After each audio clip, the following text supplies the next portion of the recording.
देवाने आपल्या शरीराची रचनाच अशी केली आहे की आपण स्वतःची पाठही थोपटू शकत नाही आणि स्वतःला लाथही मारू शकत नाही.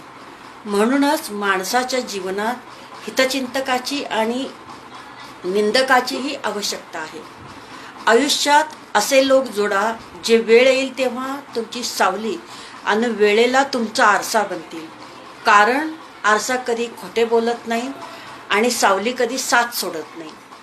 पूजा करायच्या आधी विश्वास ठेवायला शिका. बोलायच्या आधी ऐकायला शिका. खर्च करायच्या आधी कमवायला शिका. लिहायच्या आधी विचार करायला शिका. हार मानण्याआधी प्रयत्न करायला शिका आणि मरायच्या आधी जगायला शिका. जीवनात एवढाही चुका करू नका की पेन्सिलीच्या अगोदर रबर संपून जाईल आणि रबराला एवढाही वापरू नका की जीवनाच्या अगोदर कागद फाटून जाईल. जीवन जगताना संगत ही खूप महत्त्वाची आहे. आपलं वय व पैसा यांच्यावर कधीच गर्व करू नका.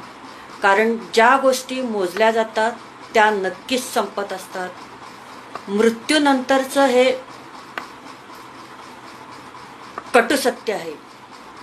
पत्नी ही दरवाजापर्यंत असते, समाज हा स्मशानापर्यंत असतो आणि पुत्र अग्निदान